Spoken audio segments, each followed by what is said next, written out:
Don't tell me sa Presidente BBM ang nagdeklara. Anong pakialam ni Presidente BBM sa mga pulisya sa Lotto? Kami yung unang naaapektuhan. So, I'm sorry po if I have to say this, pero mukhang sa tingin ko, hindi committed sila eh. May mas importante pa ba na gagawin ngayon bilang leader si GM, kundi itong matapos itong problema na to. Marami hong nagugutom sa amin. Hindi lang po kami. Sa totoo lang, ninakawan niyo po kami. And I do acknowledge na nalulugi yung PCSO ng 500,000. Eh kung nag-augment nga kayo by the hundreds of millions, 500 million, yung 500,000. Mr. Chair. Sir, please. So, Please, sorry po Korte Suprema, kailangan po nila kumuha ng mayor's permit, pero hindi nila kailangan magbayad ng mayor's fee. Yung iba po nagko-comply na, so kayo na lang po dyan sa Batangas, ayaw pa mag-comply. Ayan po yan, may kopya ko kayo nito. In fact, I understand, napadala na rin po kayo ng letter ng DILG.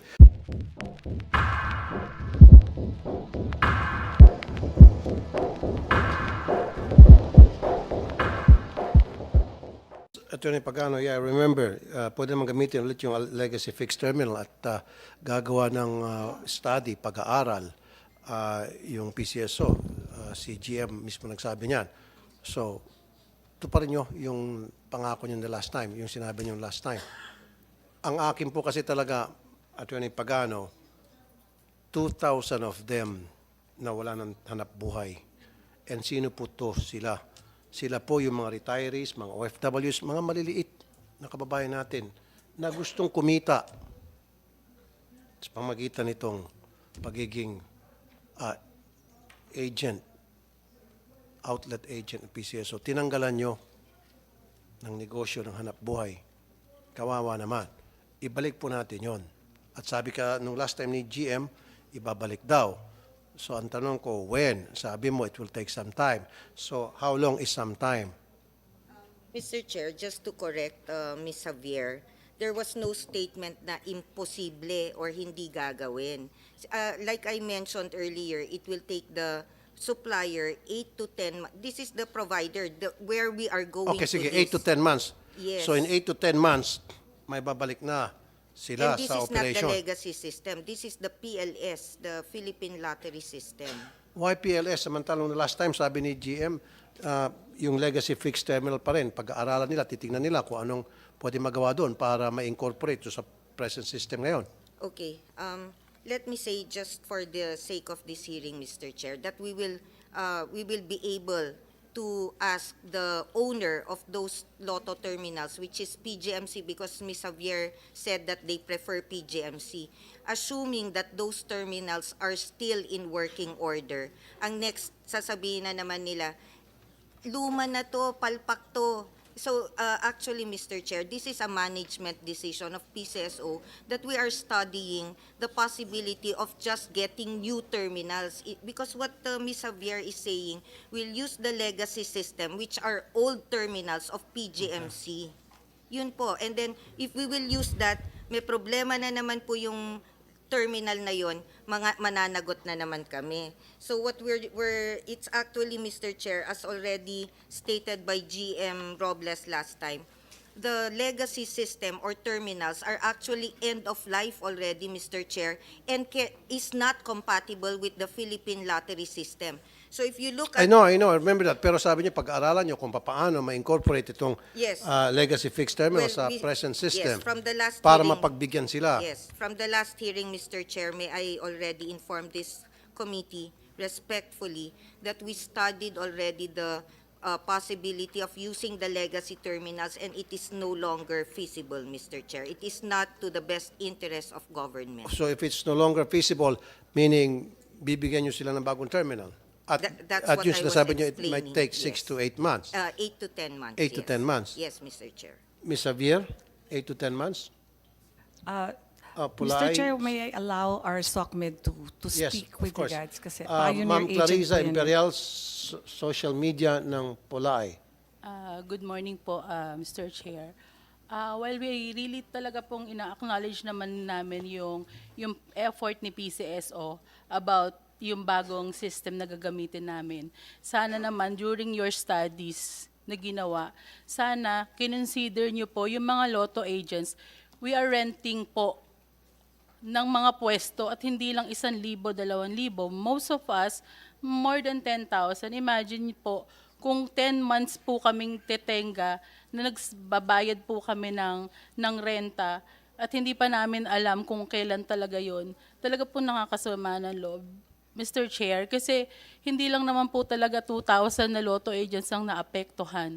Bawat isa po sa amin, at least may 1 or 2 tellers, which is sila po yung mas nakakaawa. Sila po yung mas tinamaan ng malaki kaysa sa amin. Kasi po kami, may mga ibang hanap buhay po kami. Pero itong mga lotto agents na to, like yung tellers, I'm sorry po. Like po sa case ko, dati kasi marami po akong loto. So natanggal kasi bumaba yung mga sales, sinara ko po. Binigay ko sila sa ibang mga bagong lotto agents na kabubukas pa lang nila, 3 months, 4 months, binigyan na sila ng termination notice. Ang isang lotto outlet po, para makita po namin yung established na sales namin, we have to operate for at least 6 months to a year. Hindi po ganun kadali ngayong kumita sa lotto kasi tabi-tabi na po kami. Pinagtabi-tabi kami, ang dami naming kakompetensya, produkto pa ng PCSO. So, ang hirap po para sa amin. Yung pong 2,000 lotto agents, may kasama po kaming mga tellers na mas mahirap pa po sa amin. Na sa totoo lang po, wala po silang kabuhayan ngayon. Wala po yung iba sa kanila talagang makain kasi wala na po kaming ipapasweldo sa kanila. I'm sorry po for being emotional again kasi more than 20 years na po akong lotto agent. And since the time na nagkaloto po yung pamilya namin, tuwing may uupong bagong GM, pag pumalpak yung mga desisyon nila, kami po yung naaapektuhan ng malaki. Nagtatrial and error sila, kami yung naaapektuhan ng malaki. Sana maintindihan po ng lahat na bilang mga lotto agents po, kami po ang nagpapasok ng pera sa gobyerno, day in and day out. But every time na may gagawin kayo mga major decision, out kami. Samantalang kami yung nasa ground. Kami yung mga tao na nakakaalam kung ano yung operation yung daily operations namin. Pag ang PCSO nasasangkot sa isang iskandalo, free po yung service namin na nililinis namin yung pangalan ng PCSO for the sake na kami yung unang naaapektuhan. So, I'm sorry po if I have to say this, pero mukhang sa tingin ko, hindi committed sila eh. May mas importante pa ba na gagawin ngayon bilang leader si GM, kundi itong matapos itong problema na to. Marami hong nagugutom sa amin. Hindi lang po kami. Sa totoo lang, ninakawan niyo po kami ng karapatan na maghanap buhay ng marangal. At kinuha niyo po sa mga mananaya namin ang karapatan na umasa balang araw, magiging milyonaryo sila. Dahil sa iskandalong ito, na kayo-kayo na lang daw ang nananalo. Sa totoo lang po, right after nung mga edited na bumagsak po ang sales namin. Binato po yung sasakyan ko. Yung teller ko minumura ng mga tao. Bakit? Dahil dinadaya na raw. Actually po ako hanggang ngayon, I still want to believe na yung integrity ng PCSO nandyan pa rin. Kasi for 20 years, walang nilabas si PCSO na nanalo. Bakit? Dahil naniniwala kami, lahat kami naniniwalang may nananalo talaga. Ako, na-witness ko po yan kasi dati po, talagang pag nagdodraw po, may mga judges dyan, live lahat. So alam naming totoo po. Yung 400 na yon, masasabi ko po sa inyo na totoo po naman talaga yung mga nanalo na yun, hindi naman po yung dinaya. Possible talaga na may ganung manalo. Yung mga nananalo na sunod-sunod ngayon, possible pa rin po. Kaso nga lang, the way things, na nakikita namin lahat, nakakaduda na. Sobrang nakakaduda na po. And Ano po yung nakakaduda na? kasi po, Katulad po yan, minadali yung iloto. Diba? Hindi pa sila ready sa system. Bakit yung sistema na kahit maraming problema, maayos naman po naming nagagamit. Bakit pinalitan? Hindi po ba dapat ang ginawa ninyo? Pag upo nyo, sayang wala rito si Okay, GM. makasingit na po. Attorney Pagano, yung sinabi niya kanina na every time magpalit ng administrasyon, ng management sa PCSO, na-out sila eh. Gagawa kayo ng eksperimento, kung ano man yung eksperimento na yon, at pumalpak, sa kanila ang tama. Yung kita nila ang tinatamaan. So dapat, kayo mga bagong upo dyan, kinukonsulta nyo sila. Sinasama nyo sana sila sa mga policy making. Dapat they are being consulted as well. Hindi eh. In a lot of cases, hindi kayo kinukonsulta, di ba? Gumagawa-gawa sila. Ito, si BP National President, Mr. Rogelio de Guzman. Are you being consulted sa mga ginagawang No, polisiya? Mr. Chair, hindi po. Oh. Hindi po kami kinoconsult. Actually, sir, may I say na before po mawala yung 2,000 na mga lotto agents, affected na ho sila sa sales. Talaga mababa na ho ang sales nila. Lalo na po, especially po sa Visayas, Mindanao. Dahil? Dahil po yung sales po ng lotto, 30 to 70% po sa digit game. Yung digit game po, ang nangyayari, ginagamit po ng STL. So kung may 20,000 sales ang lotto outlet, 14,000, 15,000 yan sa digit game. Kinain na po yan ng STL. Kaya ho bumagsak ang sales ng lotto. Ito po, pwede pong pagsalita ng ating President ng Mindanao. Mr. Astrid Osebana, Mokla President. Ano yung sabihin ng MOCLAA? Yeah, good morning, Mr. Chair. Ano yung sabihin ng Moklaya stands for Misamis Oriental Cagayan de Oro Lotto Agents Association. Okay, go ahead, And I Mr. represent Bana. them. Thank you for this opportunity of knowing the situation in Mindanao. Mr. Chair, as far as there are two issues here that the Lotto agents in Mindanao share with the Lotto agents nationwide. The first one is on e-Lotto. And many has been said already about the deficiencies of PCSO in obtaining the necessary requirements and procedures prior to the implementation. So we will leave that to the committee and for PCSO to rectify if there's what is needed to be corrected. But as far as the Lotto agents concerned, we oppose e-Lotto, Mr. Chair, because that will eventually wipe out us from business and Lotto outlets will become useless and irrelevant. At nabanggit din po kanina ni Ma'am Clarissa Imperial or ni Mr. De Guzman, yung pagpasok ng STL, nabawasan din kayo ng... Yes, Mr. Chair. One of the reasons given by PCSO for the termination is because of the low sales. But in our situation in Mindanao, we are not to be blamed if ever our sales are down. Why? First, our service provider there, Pacific Online, it's the same provider for e-Lotto. When there is a downtime, when the machines are not in order, when we call them, nobody answers. It takes weeks before our machines will be repaired. So what will happen to our sales? Excuse me, Pacific Online, pakisagot. Napakainutin niyo po pala. Mr. Chair, meron kasi tayong logistical sa Mindanao from our hub.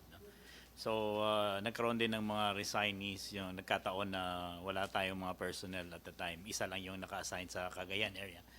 Kaya nagre-replace kami. It takes time to replace yung mga field service. So kailan po na magkakaroon kayo ng full staff para matugunan po yung mga problema nila?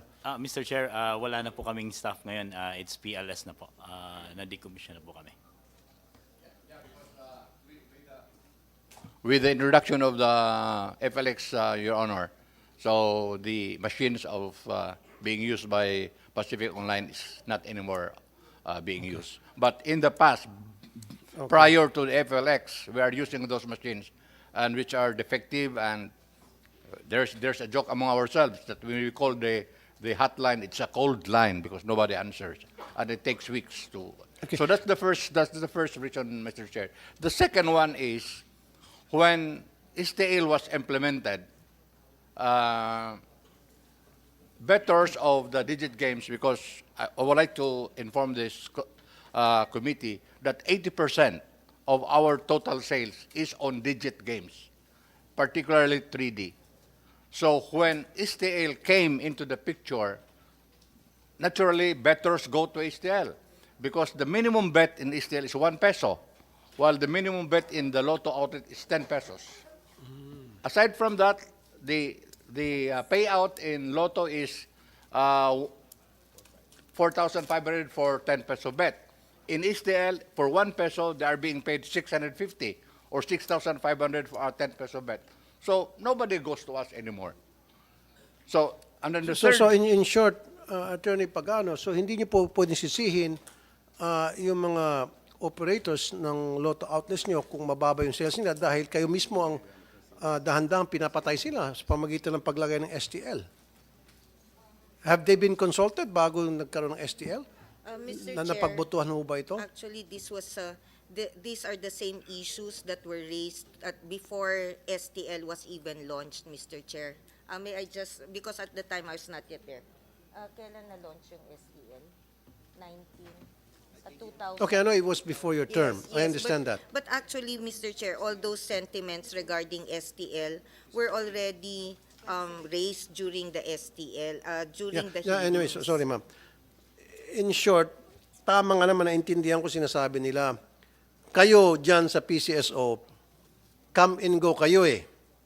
Di ba? Sila nandyan na eh. For so many years, dekada na. Yun ang hanap buhay nila eh. Kayo, darating kayo dyan, masisiga-sigaan, gagawa ng experimental na mga polisiya, tinatamaan sila dahil at hindi sila kinukonsulta. Dapat magkaroon man lang kayo paggala na konsultahin sila dahil sila nga ang nagpapayaman sa PCSO. Sila yung nagde-deliver ng pera sa PCSO. Sila yung mga kalabaw ng PCSO. And yet, pagdating ng oras, hindi sila kinukonsulta. Ang masaklap pa, sila pa ay pinaparusahan kapag low ang sales at napapasara. God damn. At kagagawa niyo yun kung ba't bumabang sales nila. Dahil naglagay kayong panibagong sugal. Pag may panibagong sugal, panibagong kita. Hindi lang sa PCSO, God knows kung sino pang mga kumikita. yeah, Mr. Chair, if Mr. I may add, there's a third reason. Before, STL is prohibited to play Lotto games, particularly 3D, because 3D is a Lotto game. Ano po yung 3D? Yung Suertres, it's a digit game, Your Honor. The Suertres, the 3-digit games. 3-digit. Yeah, Okay. that's called 3D. And previously, STL is prohibited to play 3D because that is a Lotto game. Ngayon? But now, they are now allowed. Kailan pa po ito? This administration, Your Honor. Okay. That's why, wala nang naiwan sa amin, Mr. Honor. So, Attorney Pagano, bakit pinayagan na mapunta sa STL yung 3-digit game na dapat hindi? Ito pala ang isa pang kumakain sa kinikita ng mga Lotto agents. This was approved by the Office of the President, Mr. Chair. Come on. Yes. Come on. Yes. Come yes, on. Do you think I'm stupid? Yes. Siyempre, kayo po ang nagpipid niyan. Whatever you feed to the Office of the Office of the President might say, yes. Kayo po dyan sa mga Board of Directors ang gumagawa ng polisiya. Don't tell me sa Presidente BBM ang nagdeklara. Anong pakialam ni Presidente BBM sa mga polisiya sa Lotto? He's so busy with bigger problems that we have in our country. AGM. Not the 3-digit game. Don't tell me na si President BBM ang may pakana na yung 3-digit game ilalaro na sa STL. No. Kayo po dyan, mga Board of Directors, ipinid nyo po sa Office of the President. Natural yung Office of the President, siguro through the ES, pipirma yan kasi sinubo nyo sa kanya eh. Sinabi nyo, nagkaroon kami ng board resolution, aprobado na itong 3-digit game, ilalaro na sa STL, isinubo nyo sa Office ng President, nandiyan sa desk ni ES, pipirma niyan. Galing sa inyo, manggagaling sa inyo. Don't tell me na manggagaling kay Presidente mismo yung idea. Kaya nga sabi ko, I'm not stupid.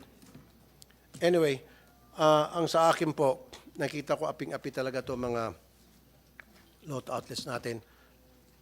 Gusto ko po yung napag-usapan, maibalik yung 2,000 na mga lotto operators. And then, yung iba pa mga pulisya na gagawin niyo po ngayon, they have to be consulted. Siguro, I would like Chairman Junico to be involved. Nandiyan naman yung office niya and he'll be more than willing to assist. Okay lang ba, Chairman Kua? Yes, certainly, Mr. Chairman. Yeah, kasi nakikita ko po, dehadong-dehado po sila for the longest time. Yes, Mr. Bana? Mr. Chair, to add my testimony here, the problems has been exposed already. So if I may suggest Go ahead po. solutions to the terminated 2,000 Lotto agents and even the existing 6,500 Lotto agents. Number one, the long-term solution, as mentioned, is for PCSO to procure additional FLX machines. But Ano po, as- additional? additional FLX machines. The present one that they are deploying to 6,500 Lotto agents. So procure more, especially to be given to the 2,000. to the 2,000. Yun nga po ang sinasabi ni Attorney Pagano na it might take 6 to 8 months, right? Okay. now, Okay sa inyo yun, 6 to 8 months. Basta may guarantee, Attorney Pagano, may guarantee na in 6 to 8 months, yung, may bibigay yan doon sa mga 2,000 na nawalan. Attorney Pagano. And 8 to Sorry, 8 to 10 months. We, Okay sa yeah, inyo yan? Mr. Chair, we understand the legal procedures and requirements for the procurement. And as Ms. Imperial mentioned, 8 to 10 months, we are dead by that time. So the second suggestion that I may for the medium term is to use the machines of PGMC, which was the legacy, which was used here in Luzon. And to my understanding, it is still usable. So as a stopgap measure, maybe we can use that. And we are made to understand that there was a study made by the game sector that it's not anymore usable or it's not compatible. But I'm sorry to say this, but that is a self-serving statement. Let an independent entity check whether it can still be used, because you are willing. Now, of course, there will be problems because it's an old machine, but that is better than none. Okay? So Okay, I would suggest okay, that may suggestion po ako ganito. Habang iniintay po yung 8 to 10 months na FLX machines, bakit hindi po muna natin paggamitin sila nitong legacy fixed terminal? earlier. That is Na not para, ours. kasi That is not naintindihan ko po siya sabi ni Miss Imperial, 10,000 ang renta bawat buwan. Kung nakatenga lang sila at wala silang kinikita, 10,000 times 8, that's 80,000. That is not ours, Mr. Chair, and that was under a lease agreement, di ba? Yung lease agreement which has already expired. Mr. Chair. Yung itong legacy. Yes po. Those terminals are not ours. The lease agreement over those terminals has already expired last year, Mr. Chair. So wala nang gumagamit nito. Wala na po. And it's owned by PGMC. I have not even talked to PGMC if they still have those terminals. Okay, Mr. Bana? Yeah, it was mentioned in the previous hearing that our President, Ms. Javier, has approached the office of the OGCC. And the OGCC is willing to extend the ELA, the Equipment Lease Agreement, in Oh, order yun naman for pala. those machines. So, willing. It's just waiting for the request from PCSO so that OGCC can give its opinion. Nandito ba yung OGCC? Very good. Attorney Katrina Reyes, ma'am. Totoo ba? Your Honor, I was not privy to that meeting, so But I can you will check? have to check, yes. Can you make a phone call now? Yes, Your Honor. Ngayon na? Yes, Your Honor. Okay. So, kung merong ganon na, ano sabi niyo ulit? Instructions from OGCC na extend yung lease para ma-accommodate po yung sitwasyon ninyo? Ma'am Evelyn can, No, gusto ko lang, ganon. Yes, Mr. Chairman. Okay, kung merong ganong, They're willing to extend sana until January, until such time na maka-order sila ng bagong machine. But the January thing this is- year. Oh, yeah. pero nag-lapse na. Nag-lapse na po, pero hindi po sila kasi nag-apela eh. They were only asking kung pwede sila mag-appeal. I mean, from the general manager to appeal. I mean, Sir Arnel Casas, the AGM Okay, Casas well, knows tapos na that. po yun eh. Okay. Water under the bridge. Pag-usapan po natin ngayon. Yeah. So, pwede ba ulit mag-issue ang OGCC? Hindi na pwede, too late na. Well, if ng PCSO extension would of peace. ask, siguro po. If PCSO? PCSO would appeal and would Just to ask. accommodate the Mr. 2,000. Chair, I will just have to answer outlet this agents. regarding legal requirements. An expired contract can no longer be extended. As I mentioned, that is an expired contract. And I don't think OGCC will have jurisdiction or authority to order PCSO to extend a contract that has already expired. Perhaps Judge Cat can confirm. Well, anyway, sabi lang po nila yon. Kaya nga, sabi ni Attorney Reyes, she's not aware of it. That's why I said make a phone call. But anyway, January pa pala, na-expire na. Ganito na lang po, kasi marami pa akong tatakel. Meron pa tayong pag-core, mahaba rin po. Kasi, sige po, para hindi yes, yeah, Attorney one Jose. last thing, Mr. Chair. As an immediate assistant to the Lotto agents, may we request that STL Games, kinuha na yung Lotto sa iLotto, kinuha na po yung 3D sa STL Games.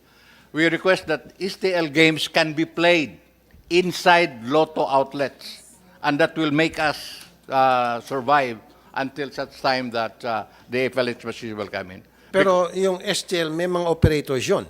Opo, in other words, the AEC, the Authorized Agent Corporations, will be allowed to tap the Lotto outlets to play STL inside Lotto games.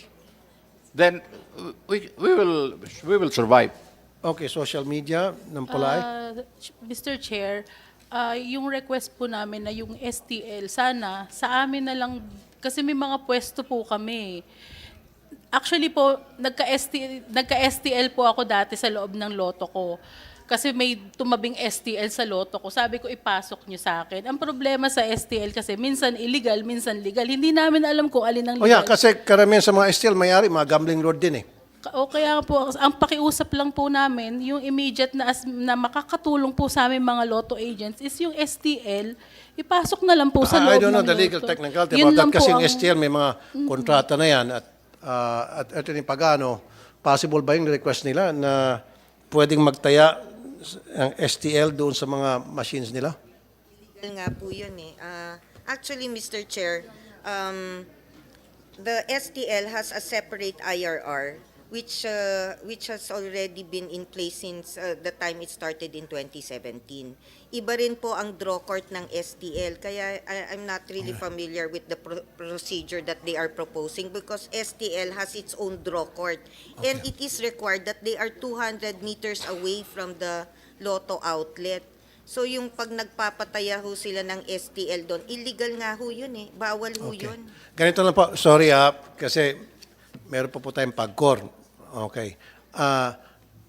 I need to tap Chairman Juni Kua na dito po sa mga hinaing nila na hindi pa natatapos ngayon.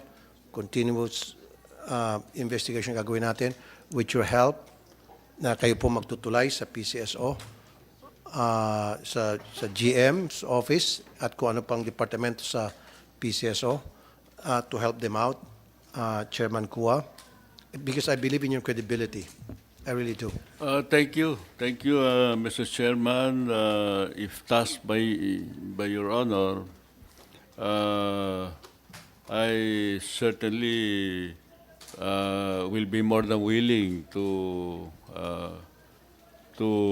try to find solutions to this problem. Kasi nandiyan ka na, insider ka na eh. Dahil ang nangyari, pag sila daw ay nakikipag-communicate sa PCSO, pinaikot-ikot sila at umabot ng napakatagal na panahon bago sila sinasagot. Whereas kung kayo po maging tulay, alam ko mabilis kayo umaksyon, agad-agad may parating nyo sa kanila yung problema ng grupo. Yeah. Okay lang sa akin, Mr. Chairman. Okay. Sorry po talaga kasi kung lahat po kayo abutin tayo another 5 hours dito kasi 1 hour, 1 hour, 1 hour, 1 hour, ubos tayo. Sorry ha. Really need to wrap this up kasi meron pa akong dalawang issue sa inyo and then meron pa tayong pagkor. Ayoko naman abutin tayo hanggang gabi sa issue lang natin dito. So, sige, 2 more. Go ahead po. Mr. Chair, last year po nag-approach na po kami kay Chairman Kua regarding po dun sa ginagamit ng STL yung result namin. Tapos nagulat kami, in-approve ng PCSO na gamitin yung result ng 3D. I'm sorry. Lumapit kay Chairman Kua. Opo. Nagreklamo ho yung mga lotto agents na ginagamit ng STL yung result ng 3D, especially sa Visayas Mindanao and 2D sa Luzon. So walang nagawa si Chairman? Hindi ko po alam. Chairman? Sorry, Mr. Chairman, Mr. Kua. I recall that this problem was relayed and brought to my attention. But of course, this matter are decisions to be made by the board. And I recall that when this matter was brought to the board, I expressed a different opinion. Okay. So you expressed a different opinion, but was that communicated to them para malaman nila na gusto mong mangyari yung request nila, kaya lang na-outvoted ka because you're only one. You're a member of the board also, right? Yes, yes. I'm the chairman. I also vote. Kaya nga, isang But, boto. Pero dapat na-communicate yun po sa kanila. That was already, when the board decided, it was of course executed by the management and it was relayed to them. Kasi po So, isang boto lang po siya eh. So, it doesn't mean na lumapit kayo sa kanya, wala siyang ginawa, meron siyang ginawa, kaya lang. Actually, sabi po ni Chairman, kampi naman ho siya sa amin regarding, ayaw niya hong ginagamit ng STL yung result ng 3D. Kaya ito lang po, Mr. Chairman, pag meron po sila mga hinaing and then pumunta sila sa iyo, and then kung sa tingin niyo po, pinaikot-ikot kayo, pwede ba kayo pumunta sa amin, ihiring natin para ma-expose in the name of transparency, malaman natin Pwede. kung umaksyon ba o hindi ang PCSO. Pwede po. Okay, Pwede gano'n po. na naman po. If that At is least meron the- na kayong tulay si Chairman. And I If really trust his credibility. I know Chairman Kua. This gentleman has been a public servant for so many years and impeccable po ang kanyang credibility. So, nakita niyo naman po yung hindi niya natugunan yung sumbong dahil isa lang siya sa board. Pinagbubutuhan po yan. Okay? Thank you po. Thank you, Mr. Sige Chair. po. Thank you, Chairman Tua. Sunod po Thank you. na ating... Ma'am, meron pa ulit? Thank you. Sunod po natin ngayon ay, nandito ba yung DILG? DILG?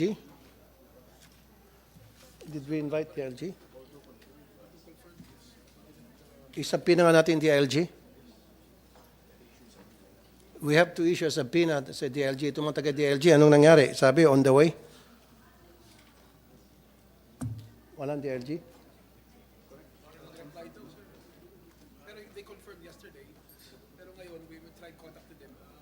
Tawagan niyo sa secretary ng DILG. Meron ba tayong cellphone?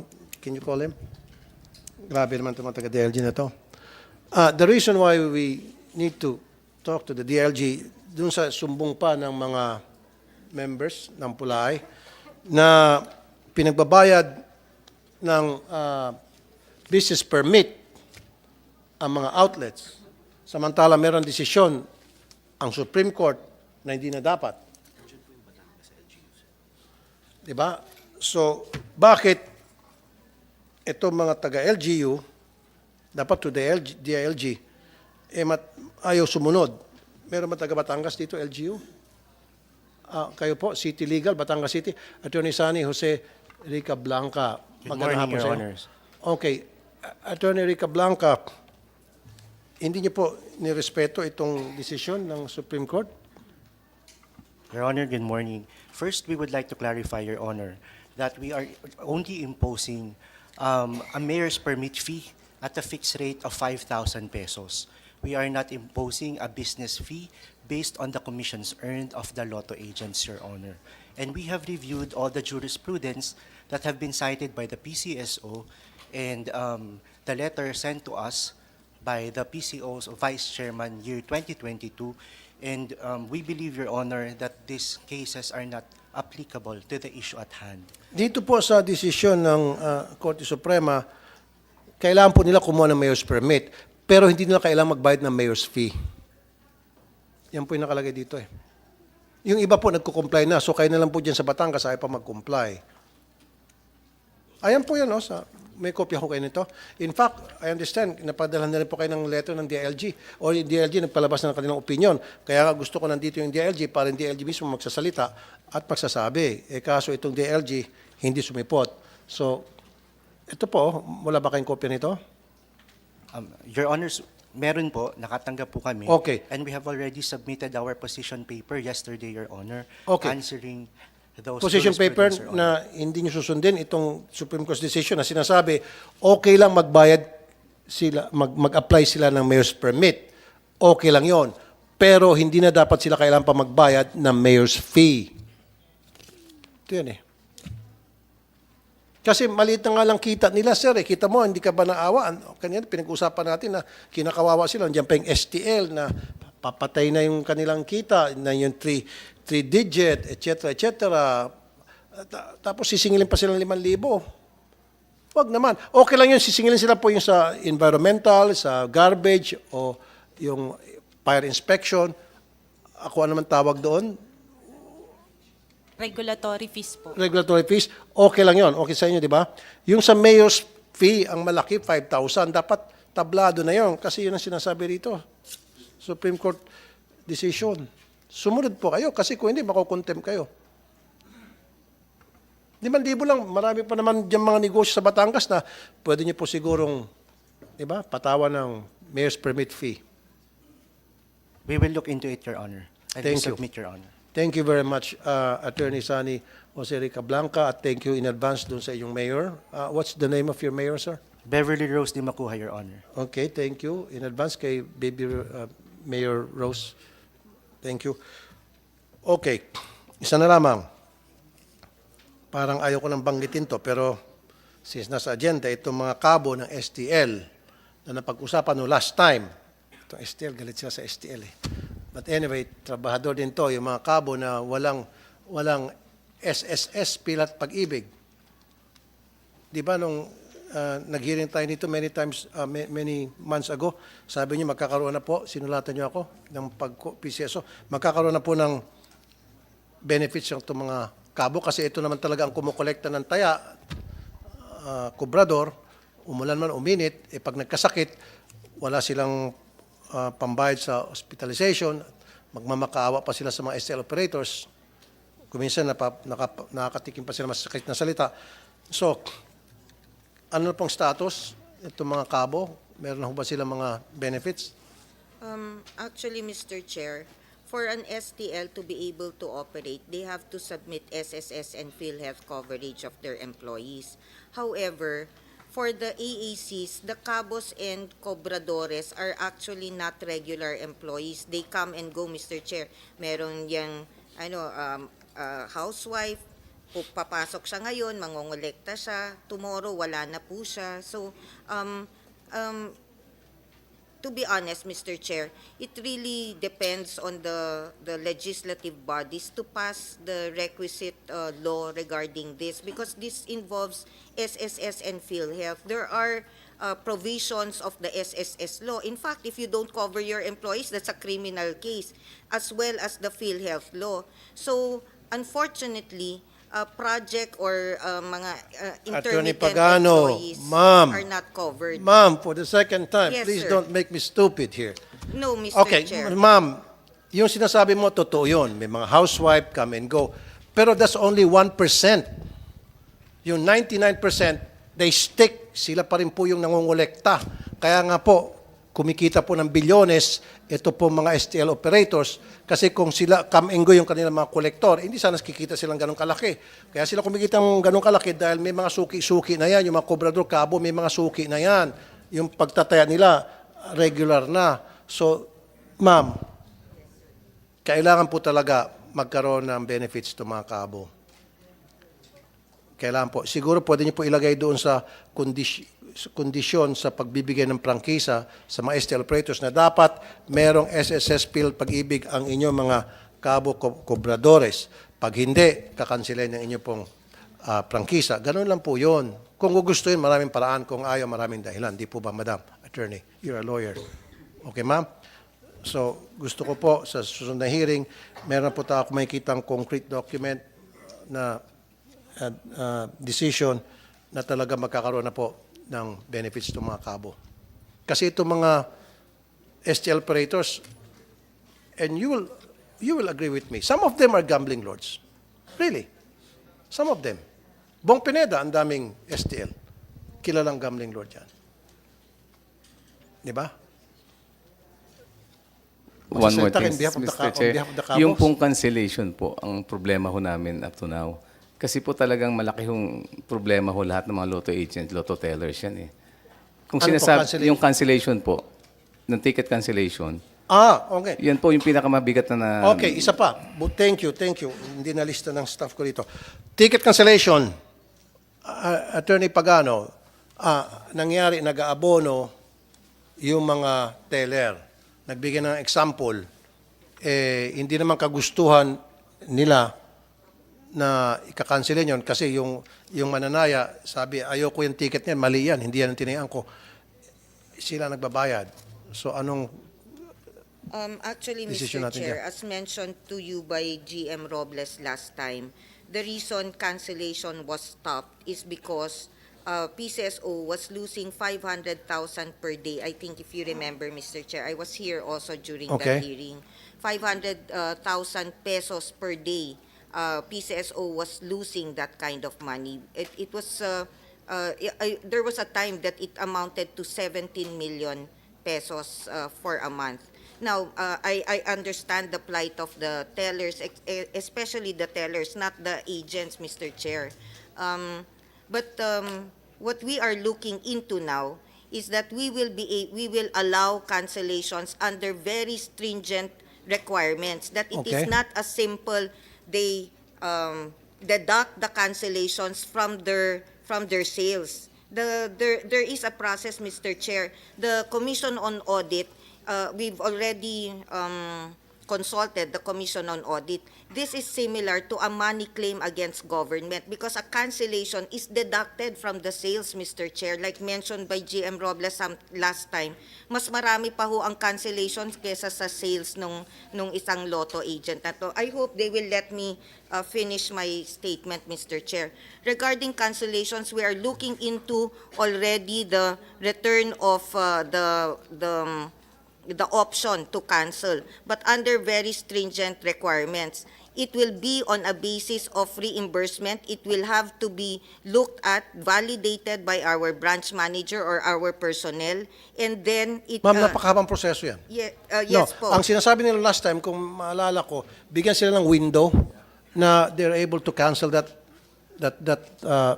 mismong taya. That's what we did last time, Mr. Chair. That was what the teller used to do a lot of cancellations. They were given a window of 5 minutes, Mr. Chair, from the cancellation. Now, Wala. my question is, this actually is disadvantageous to the government. We were losing 500,000 Okay, pesos I a know day. you were losing 500,000. Yeah, 500. How about the small tellers that are losing a lifetime savings or the whole month salary because of this kapalpakan ng computer system? No, that's no, Mr. Hindi kasi, Chair. Attorney Pagano, nandito Yes, ka naman, sir. di ba? Yung sinasabi nila, yung mga numero na nailagay doon sa ticket na hindi naman dapat, na nagkamali po yung system error po. Inadmit ni GM to, nangyari to. And yet, sa kanila, dinideduct. That is a general statement, Mr. Chair. There are Kaya several paano yun? reasons for Paano yun? cancellation. Paano yun? Inadmit Kaya nyo nga naman po. na nangyari yun. Kaya Na nga nagkakamali. Kasama, naalala ko yan, thermal paper, hindi maganda. Opo. Okay. Mali yung pagka-print. Yes. Okay, hindi nababasa. Or Yes. mali yung Madumi yung printer. scanner. Tapos meron pa yung system. Imbis na Opo. tinataya niya system 3, lumabas Opo. system 8. Opo. Wala siya pambayad. So Opo. that needs to be canceled. Yes, po. Ngayon, aalis yung mananaya, wala siyang pera eh. Yes. Ayoko yan. Ang laki-laki yan, 6,000. Ang pera ko lang dito, kunyari, 3,000. silang mag-absorb ng 6,000. Yun nga So po. paano yun? Yun nga Anong po. solusyon po nakikita niyo doon? Okay. That's why we need to classify the reason for the cancellation. If the cancellation is caused by the paper, that's why may validation po yan, Mr. Chair. Hindi pwedeng teller lang magsabi, ay, cancel to, deduct ko sa So what sales ko." you're saying is Bubulsan niya merong yung- validation process. Yes. So pupunta sa PCSO, ang mga teller ipapakita yung ticket, ito-validate ng Dati PCSO. naman po talaga At yun. i-reimburse. Yes po. Is that fair enough, Chairman? Kuha? Well, if the damage is a result not coming from the teller, then I think the Okay yung reimbursement process. sa tingin ko pwede. Okay. So what they're saying, ma'am, okay si Chairman doon, na i-reimburse na lang. Meron kasi validation process, pupunta sa PCSO, ipapakita, ipunin yung mga ticket na dapat na-cancel, and then reimburse nila. Tama? They were required to keep the tickets. Kasi, Mr. Chair, kung may problema yung papel, then sisingilin namin yung supplier. Kung may problema yung equipment, sisingilin Pwede bang namin. magpakita kayo ng record para malaman nila na nagsasabi kayo ng totoo na the government were losing $500,000 a month? Yes, we have you said? that. We have that. We will submit Sa to mga the cancellation committee. na yan? Yes, Mr. Chair. From Okay. if you want from January 2023 up to September under the old system. Magkano 500 pong na ano? 500 average. Okay. 500,000? Yeah, for January to September up to 2023 under the legacy system, we were losing 541, 498, etc. Average of 503,478 pesos 39 centavos. For the month of October and November, for October we lost 548,000. Okay, so very clear to us. Basta pakita have, niyo yung record sa amin yes. na talagang nawawalan kayo The list ng pera as because of well. this cancellation. The list as well of the lotto agents, Now, Mr. Chair. meron na kayong patakaran in place yung bang validation, they have to go through validation process at sila ma-reimburse. That's what we are crafting now, Mr. Chair, because Okay. we practically should be given time instead of having to answer their crying Okay. So stories. what's wrong with that na kailan may validation process dahil magpapakita silang records dito na talagang nalulugit Mr. Chair. by the hundreds of thousands. Mr. Chair, a month. hindi naman po lahat ng lotto outlets nagkakaroon ng cancellation. Ang tanong ko lang, ano pong problema nyo doon? Ma'am, isa-isa lang. Yes, sir. Ano problema nyo po doon na i-refund naman daw, i-reimburse as long as meron Actually, dadaan sa isang Mr. validation Chair, process? cancel na po yun eh. Cancel na po yun, hindi na po kasama sa sales yun. Kung kinancel. Ngayon, kung wrong basa po ng reader, usually naabot minsan 5,000, 6,000, wala naman ho iaabono. Kailan pa? Kung everyday ho may error yung machine, lalaki ho yan. Paano po yun? Kasi minsan ho darating yung technician, tatawagin yung technician, bumabasa ng mali yung machine. So, lilinisin, maayos na. So, ilang basa na po yung nagkamali. Example, 320. Sa pagitan ng 20, may 520. Yun yung ba nagiging problema ng bagong machine? Masyado pong sensitive, lalo po ngayon. Kaya po nagmamadali kami na kailangan magkaroon na po ng cancellation. Kasi everyday po may nag-aabono. Ma'am, okay, kung by the thousands pala ang cancellation, wala naman pang abono to sila. Kung 5,000, 6,000, magkano ang sweldo ng teller? Minimum. Kung nakatatlong cancellation worth 15,000, ubos yung sweldo na yun, sinasabi ko. So, and I do acknowledge na naluluging PCSO ng 500,000. Kung nag-augment nga kayo by the hundreds of millions, 500 million, yung 500,000. Mr. Chair. Sir, please. Please, sorry po Kung nag-augment kayo ng 500,000 para may manalo lang ng isa, ano yung 500,000 na malulugi kayo? Although, dapat hindi naluluging PCSO. Gawa nyo ng paraan na hindi naman madidehado itong, ma'am, sandali lang. Kasi salita ako, taasan kayo ng kamay. Nalilito po ako, please. Okay? Paano naman? Di ba sila? Paano kung yung wala silang pang-reimburse? Dapat pag mag-usap kayo, you have to Yes. come up with a system. Yes, Mr. Chair. maybe we will have a cap. Like for example, you're allowed 5 cancellations, or something to that effect, Mr. Chair. And then more than that threshold, they really have to report that to the hotline. Ang nakakapagtaka kasi, Mr. Chair, based on our ang lagi na lang nakakancel 2D, 4D. We have the 2D, data. 4D. Yes po. 2D, 3D, 4D. Yan po Bakit? lagi. Bakit 2D, 3D, 4D? Without having to say who did what. Ang gagawin nila, kunwari, na-cancel yon. Kasi if hindi naman yon ma-claim, kung hindi winning ticket yon, ano na yon, good as cancelled na yon, kanila na yung taya na yon. Ngayon, pag nanalo yon, kaya na rin nilang anuhin yon, bayaran yung 4-5 na price nito. So ibig sabihin, nilalabanan. Nilalabanan po eh. And you have those records to show na puro 4D, 3D. 2D, 3D, 4D po. Pero yung Yeah. pumunta dito nung last time, hindi. Yung talagang regular lotto game. Yung 645. I did not see the proof that they presented. I did not see those documents. Kaya nga po, Mr. lalabas Chair. ko kayo ng polisiya na maging stick kayo dun sa mga 4D, 3D, whatever, 5D. Pero doon po sa mga big lotto games, dapat agad-agad, pag na-cancel, hindi naman pwedeng dayain yun, hindi naman pwedeng labanan yun, makancel para hindi na mag-abono yung mga teller. Is that okay? Mr. Doon Chair. sa mga 4D, 3D, We will classify again. Like so I magkaroon ng said. classification. Yeah. Okay? Yes. Ma'am. Mr. Chair, I just simply don't understand as to why they're saying they're losing money. They're not naman even paying the cancellations. I mean, we suffer paying because we needed to, wala na pong cancellation, di ba? So, kung during the cancellation, they're losing, why are they going to lose with the cancellation? Canceled na nga po yun, hindi naman papasok sa sales yun. So, it's just, I mean, where's the logic there that, they're saying that they're losing 500,000? Attorney Pagano, she's making sense here. She's Oo nga not a naman. lotto agent Oo kasi nga that's why naman. she doesn't understand. Cancelled na yun. Bakit pa nga pala malulugi ang PCSO Yeah. sa mga tickets na cancelled? Hindi na nga pumasok pala yon sa kaban ng PCSO. Yun nga, sir.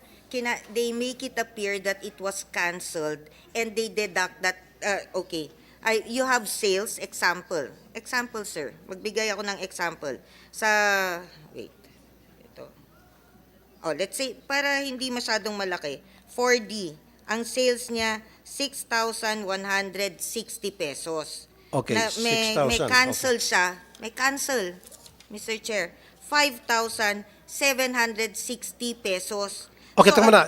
Lalabas sa records nila, papasok doon sa PCSO, halimbawa sa 4D. Canceled na po. Oh, cancelled how much? 6,000. Hindi, ang sales po niya 6,150. Okay. Okay. Ang cancel niya 5,760. Okay. Ang net sales niya 390. Okay, Yun so na lang po natira. okay. So ibig sabihin ibinawas yung canceled doon sa sales na pumasok doon sa PCSO. Opo. Okay. We So- have naman, Mr. Chair, we have the documents.